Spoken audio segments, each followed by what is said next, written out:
welcome again for my second. This is going to be my second post, in my podcast, Gene, and here on YouTube. So this is just a quick Q&A of our move in Australia. Before I go over details, like the specific details about our move. So I asked a few people, what if they have questions over Instagram and Facebook, and I've had people, I've had questions that are. I only chose 10 questions in total. So the random ones or just like the quick ones I answered and shared in on Facebook and Instagram, but there are a few questions that I would like to tackle and answer, here. So yeah, just 10 questions. So first one is, so why Australia? So initially we were planning on moving in the U.S. I took the NCLEX. I didn't really need to take the NCLEX to work in the States as a nurse, but um, we just we initially wanted to go somewhere warmer, really. So as long as we'll be making dollars still, so we could be moving in the Philippines, but we didn't choose that because of the pay, and we still have to make sure that we can afford to live and at the same time pay our bills. Because even though we're not paying our mortgage right now in Canada, what if we have that time frame where we don't have any tenants for our house? We rented our house to my brother currently in Canada, so that's pretty much going to be our source of income there, and then while we're traveling. But sometimes, what if you don't have tenants? You do have to pay your mortgage still, right? So we still have 15 years to pay off our house in Canada. you know Technically I can still pay it off and pay rent here, but I didn't want to do that. I want to live life where I can actually enjoy what I'm earning instead of working to pay bills, you know what I mean? So we wanted to stay where there's still, like, dollars in pay, so we can have like a backup, or we have some contingency of financial stuff, you know what I mean? So why Australia? It's either Australia, Europe, or the States, really. So we chose Australia because it's the furthest, and also it's a lot more expensive for us to get an RV. Like, because if we're planning on going to the States, we would be purchasing a vehicle, and we were thinking of an RV or some sort of a mobile house or something, because we do wanted to travel, we wanted to explore. We may not be staying in a mobile house, but what I meant is that we would be purchasing something that we will require, that we can go to places. And the States is, you can travel everywhere from different states, and there's a lot to look, there's a lot to see. But that is very close to Canada still. That's very doable. But we wanted to go in our list of places to visit. We wanted to do an Asian tour as well. We wanted to explore Australia.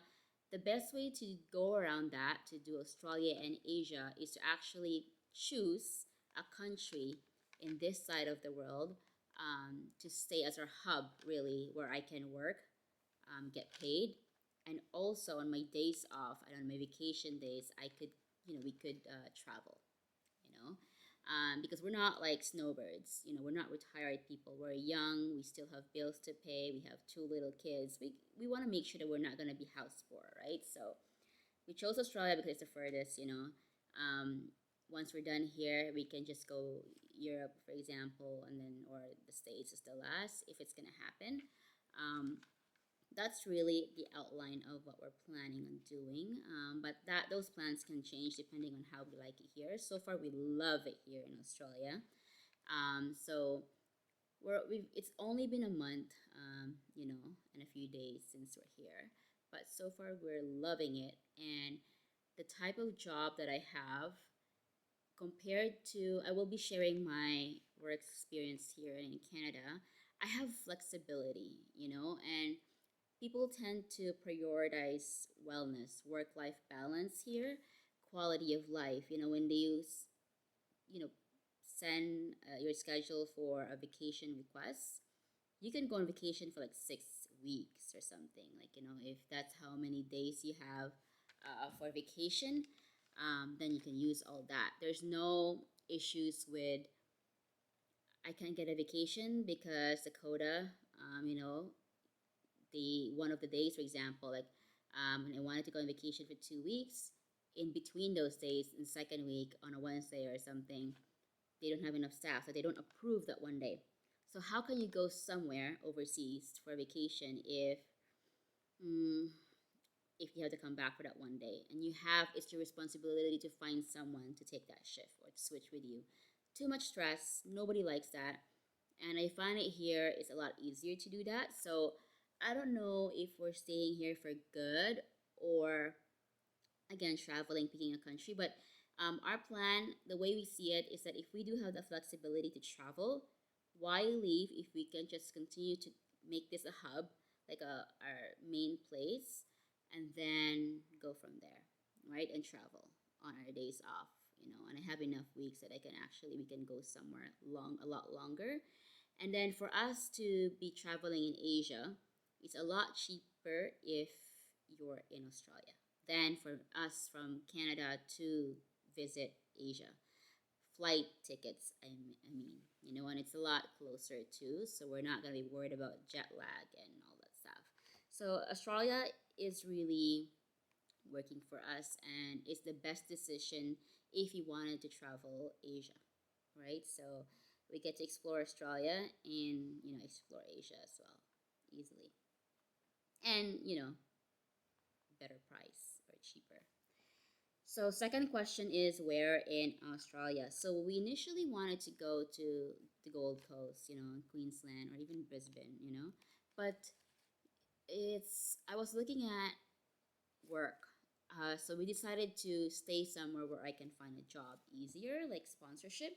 I could have looked around Queensland directly, but when I initially started my relocation or like job hunting process, I look at the best hospitals. I googled like the best hospitals, oncology hospitals in Australia, and then they said Peter Mac. And then so I look at where Peter Mac is located. It's in Melbourne. And then so okay, fine. So I actually applied at Peter Mac, and then somewhere else, like in my current job right now. Got hired for both, but I chose. I didn't choose Peter Mac because I didn't have the flexibility of the schedule. As a public hospital, obviously, some people would say, there's more perks in a public hospital, but at the moment, my priority really is like my wellness and quality of life, work-life balance. And if I get to have that flexibility, it's still shift work, by the way, but you're not stuck to like a specific 2 days 2 nights type of rotation. I don't know if that's how it works, but when I asked during the interview process, it seems like they have a set schedule, like 2 days or 3 days or something, and then switch or do nights. I prefer to have flexibility with in my availability, but my availability is really open at the moment. I don't have problems working nights, days. It doesn't matter to me, but just for contract purposes, I prefer to have that open flexibility, and also because my current employer actually have a relocation assistance. I'm sure, like the state of Victoria did have some benefits if you work in public hospitals, but that was already too late. I've already applied, and then they've just announced that like way after I've already made my decision, like which hospitals, and actually when I already are in the process of getting my visa.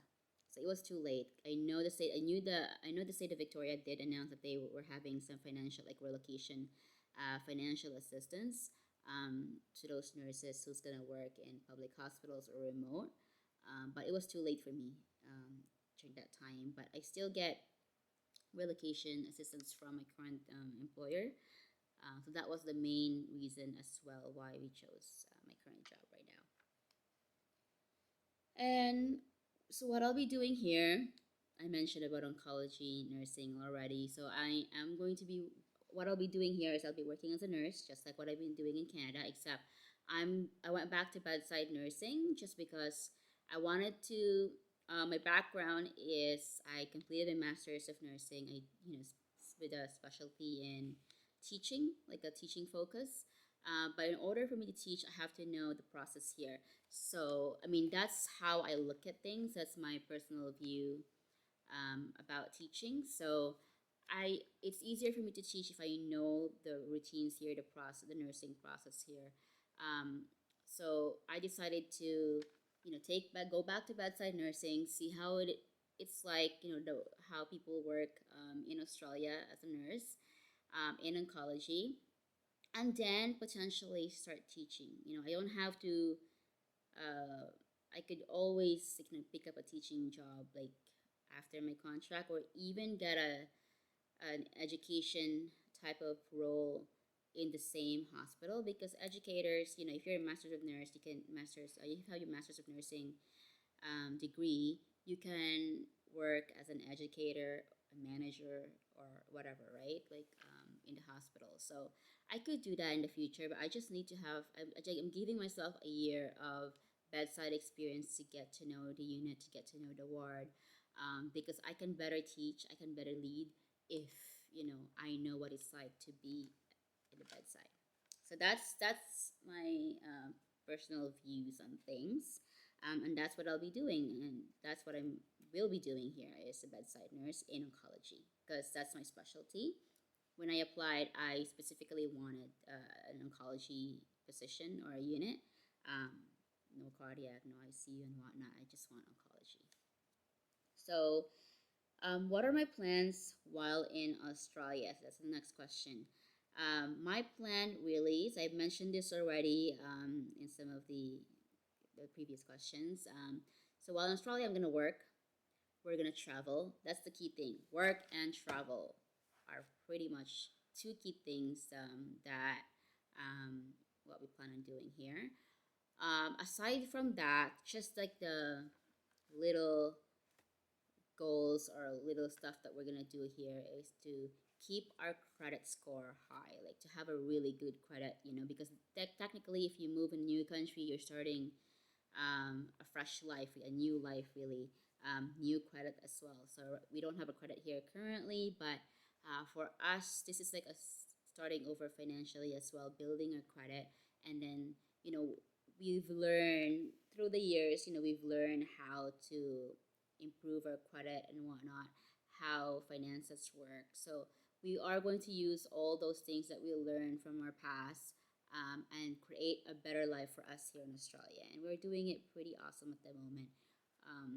And we're only, spending what we can, what we have. If we don't have that much money for it, then we can't spend it, right? Or we don't get that. So I'm sorry if I'm watching the screen, but I'm supposed to be looking at the camera here. I'm not used to this. I don't post videos regularly, so this is new. So if I'm not looking at you, just know that I was looking at the screen, looking at myself, thinking that that's where the camera is when really it's over there. So, did I bring my family? So yes, I mentioned it as well. I brought my two kids and my husband with me. Um, you know, so which is why I think the next few questions.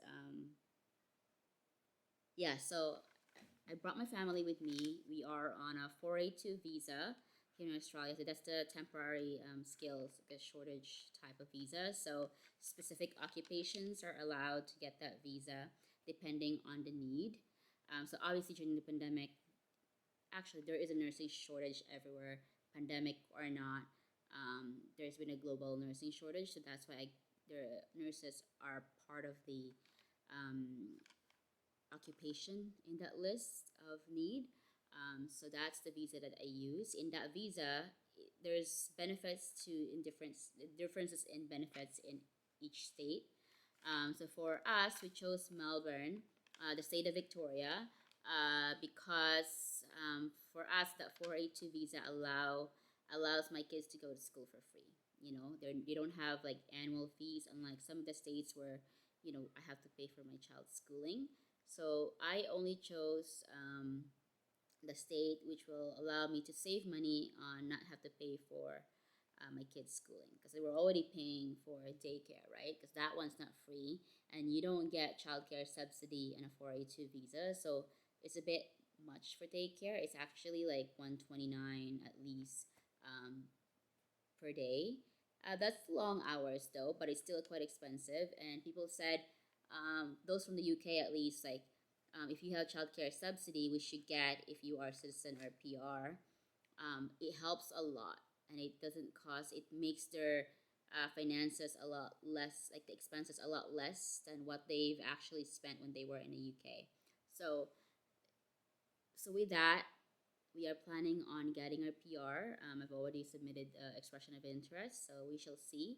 Just because that we can save more money, and we really enjoy being here in Australia as well. The quality of life, work-life balance is what we strive for, and I feel that we're getting it here in Australia. So did I bring my family? Yes, in a 482 visa, which allows me to bring them, have the kids go to school. My husband can work whatever industry he wants or whatever work job he wants to do. He's allowed to do so as long as I'm continue to be on this visa.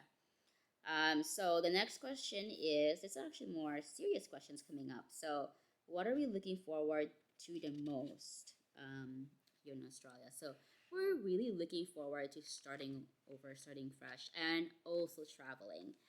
The ease of traveling to other Asian countries, starting a life, or manifesting our traveling dreams. We are so excited to actually make it a reality. Traveling, going to places, introducing our kids to different cultures, different practices, and just life, different, lifestyles. And being able to travel, it's the best gift that you can give to your kids. And we didn't want to wait until we're retired because, look, I work in oncology, cancer care, Sometimes you may not have the time. Some people, before they retire, they end up with cancer and they couldn't travel easily anymore, or they're no longer insurable. So if you can't get insurance, travel insurance easily if you have a pre-existing condition, right? You can, but it will be very expensive. We didn't want to wait until we're at that stage where it's more expensive for us and more riskier to travel. We want to travel now while we can. Of course, we also don't want to be in debt. So, which is why we are here in Australia, to have a good paying job that can support our lifestyle. So we're looking for traveling really, and to start fresh, have a good credit, and then really live our best life. And also, how was the flight with little kids, with my family? The flight wasn't actually that bad. So we were more concerned. We're not concerned about our 5-year-old Axel. We're more concerned of the 6-month-old because we don't know how he is with flights. It was his first travel. It's similar to Axel. Axel was like 9 months when we took him to a long flight to the Philippines from Toronto. We did the same thing with Kai, more than 24 hours, literally like 27 to 30 hours, because there's been some delays as well. That's Kai's first travel experience, and he did really well on the plane. Like the longest plane from Vancouver, Canada to Sydney, Australia. He slept well. Like it seems like he slept better than a regular cot. Like we obviously made arrangements to make sure we have the bassinet in the plane, and he slept well with that. He hardly cried. Like some people even mentioned they didn't even realize there's a baby on our side, because he didn't really cry that much in the plane. So that was a really great experience. I'm sure you can't really guarantee for a great experience with kids. There's no guarantee, but our flights, our experience, it was awesome. So, and I know that we're gonna be okay traveling. And the more we travel, the more the kids will get used to, being in the plane and traveling. So, and that's what we wanted to do. We want them to get used to traveling the world. So first thoughts now that we're in Australia. So it's been a month, and a few days. First thoughts, we love it. The weather is amazing. Yes, Melbourne is freaking temperamental. Can have all seasons in one day. To be honest, it happened. But it's never really that cold. Like you can have the light jacket that you get, that you can just stuff in your bag, and that's all you really need. Just layers, you know. Um, bring layers, yeah. Always need a backpack or a bigger bag that you can put those, jackets after. But honestly, work life balance here, like quality of life is so much better. Of course, our rent is a bit expensive. Like we live, you know, near downtown, so near the city. So obviously our rent's a bit higher, but the amenities of, we are so happy with the place that we stayed in, with the amenities, and also it just our life is just so much better, and we're loving it here so far. There's a lot to see. There's a lot to look forward to, and we're excited. Maybe it's just because we're still new here, but there's some disadvantages, some things that we don't like, but honestly, compared to life in Toronto at this time, there's no regrets. Like we love it here. We even wanted to stay, and which is why we wanted to pursue a PR route. Even though we didn't plan it in the beginning because we wanted to travel, Australia, plus minus New Zealand and Europe, then potentially US. Now with the quality of life here and with their work-life balance, we were honestly thinking of going PR because that's how much we would love it here for that. Did we hire an agent for our move? We didn't hire a migration agent. No, we did. We did it ourselves. I hunted for a job, and then I applied for the visa ourselves. We didn't have help for that. Um, what we did hire though is a relocation agent. So a relocation agent. So it's Melbourne Rental Search. It's the company that we use. Let me actually see here. I have my computer in front of me. So Melbourne Rental Search, and they're amazing. So the person who helped us, honestly, she was so good that um, she made our life easier. So if you're looking for someone to help you, because in Australia, moving anywhere, I think Australia, at least in Melbourne, there's a housing crisis. So there's more people needing a rental place compared to buying a house. So there's too many people that there's honestly like many applications for um, the people who are renting. I mean, the people who own the place. So there's a bit of a, what do you call that? Bid sometime, like wars. You have to make yourself look really good on paper so they will choose you to rent their place. So that's how stressful it was for us. But Simone from Melbourne Rental Search is the one who helped us, and she's amazing. It was so easy. She made sure that she gathered information like what are our wants, our needs, and wish list. What's like our, and then we realized that we really wanted to be closer to my work. And what we realized as well that we wanted a gym in the building and also a pool. That was like our must have list, gym and a pool, because we didn't want to go somewhere else to work out. Because I know myself, I will not work out. I will not leave the building. So if I stay in one building, I didn't have to leave to go out, even though the weather, it gets cold here in Melbourne too, right? So maybe in winter time, I may not want to go out at all. So at least I have the pool here, and then it's an indoor pool, so they won't be worrying. They can still have fun indoor if it's really bad outside.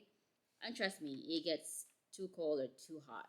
So you need to have amenities, in the building, something to do. But that was our must-have, pool and a gym. Um, so for the first thought was that it's in Melbourne. At least the weather is temperamental.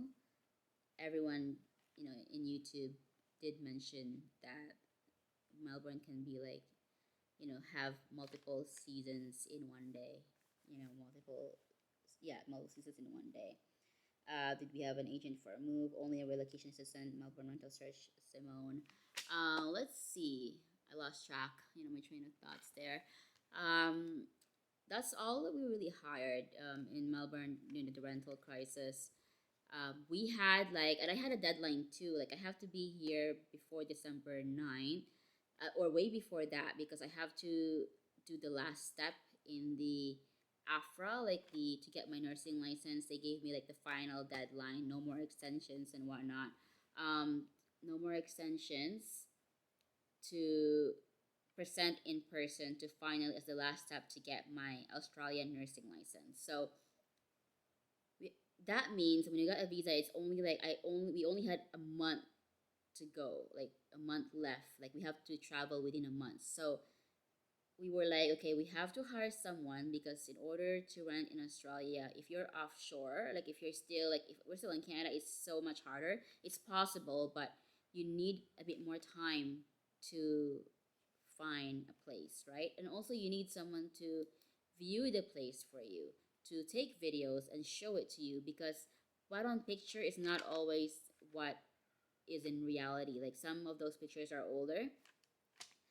Like so when Simone went to visit the apartments, some of them are still it's not in the picture actually because some of them have stuff still from the current tenant at that time. So it's not always what you see in the picture. So you have to make sure that you have someone viewing the property, and then Simone, made sure as well that she recorded from the outside of the building and in coming in, and we realized, some of the buildings they're not accessible, and we do have a pram or a stroller, however word you wanted to use. They like to call it pram here. So, and one of the buildings have stairs. There's not a lot of stairs, like 3 steps or something, before you reach the elevator, which is not a big issue but it's not a big issue. But for us, we were thinking, what if it's just me? What if it's just me doing groceries and I can't carry everything and there's stairs, right? So our must have at least is that must have accessible like to elevators and stuff to reach our apartment. Thankfully, our current place right now, you know, really it's accessible, and we live in the first floor, which is the ground floor, which is the main area, and then the first floor, just one floor up, and really it should be the main level because it's like street level kind of, but we have a balcony and it's not really for people to easy to see. It's covered enough that we have privacy. So yeah. So that's pretty much it. So we hired them. She looked into the stuff. We chose the package for our relocation, the relocation package. That's their most expensive. It's 3,240 Australian dollars, and it's the most honestly. If you're gonna hire someone, I mean, if you have enough time, you can just use their express package where they will do the video for you guys. But we wanted to get everything done. What was beneficial for us, not only they look for a place to for us, they also did extras. And if you go to their website, Melbourne Rental Search, or you Google Melbourne Rental Search, you can look at the under packages, and it says here relocation packages.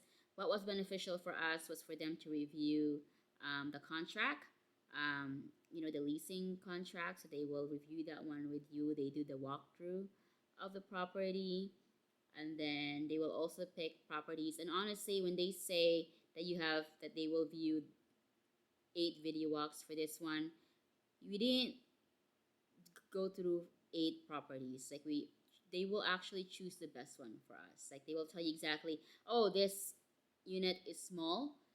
Because like we rented a 2 bedroom place and there's like 4 of us, right? Technically we should rent 3, but because of our budget and whatnot, and as long as the layout isn't bad, um, 2 bedroom is not bad. There's more options for 2 bedroom as well.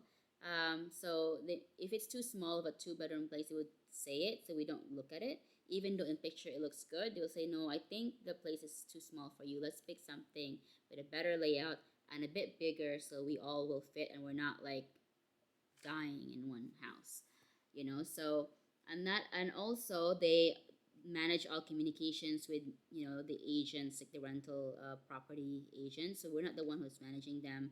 They will forward us the information so we know more about it, but really they're the one who speaking on behalf of us. So, and they give us their wisdom or their professional opinion if it's a good deal or not.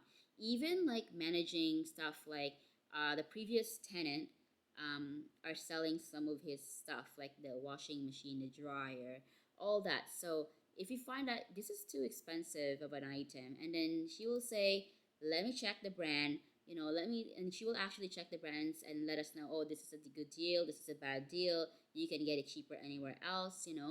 She's like our person. And for her, and she said, this is a good brand, this is normally cost retail brand new this in Australia, so technically this is a good deal even though it's still expensive, but for the brand and whatnot it is a great price. So, and then assistance with utility and water connections. So we were here November 23rd, which was a Wednesday. But she was here doing a walkthrough, an inspection, making